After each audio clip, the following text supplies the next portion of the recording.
நீ செத்தா நான் ஆடுறேன், நான் செத்தா நீ ஆடிக்க, அவ்வளோ தானே.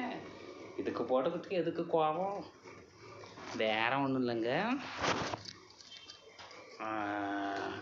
ரோபோசங்கரோட இறப்புக்கு அவங்க மனைவி டான்ஸ் ஆடினதுக்கு சப்போர்ட் பண்ணி நான் வீடியோ போட்டுட்டேன்னா, அதுக்கு என் வீட்டில் என் புருஷங்காரே வெய் கை அப்போ நான் செத்தேன்னா நீ டான்ஸ் ஆடுவியான்னு என்னை டெய்லி போட்டு கேட்குறாங்க. யார் முந்துறான்னு கண்டோம், யார் பிந்துறான்னு கண்டோம் சொல்லுங்கள். அந்த அம்மா அவங்க மன ஆதங்கத்தில் அவங்க டான்ஸ் ஆடினாங்க, அதுக்கு நான் சப்போர்ட் பண்ணி வீடியோ போட்டேன். இது ஒன்றும் தப்பு இல்லை. அதுக்கு என் புருஷங்காரன் நான் செத்தா அப்போ நீ ஆடுவியா, நான் செத்தேன்னா நீ ஆடுவியான்னு டெய்லி சண்டை.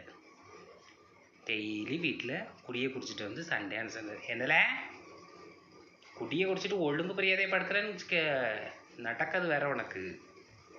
சாவு டான்ஸ் ஆடுறேன் இருந்து. நாளைக்கு செத்துப்போ டான்ஸ் ஆடுறேன். காசிக்கே போனாலும் கர்மம் தீராதுன்னு ஒரு பழமொழி சொல்லுவாங்க, அதை மாதிரி எனக்கு இது. குடியை குடிச்சிட்டு வா.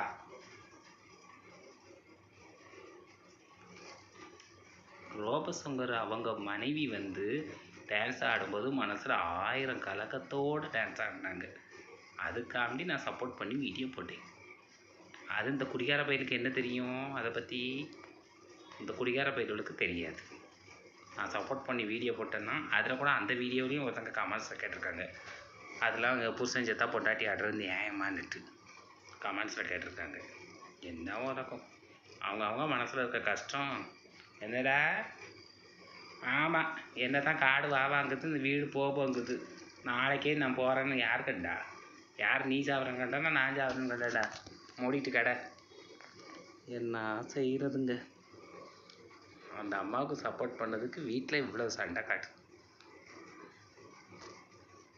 எங்கள் வீட்டில் சண்டை நடந்தது பிடிச்சிருந்தா லைக் கொடுங்க என்ன.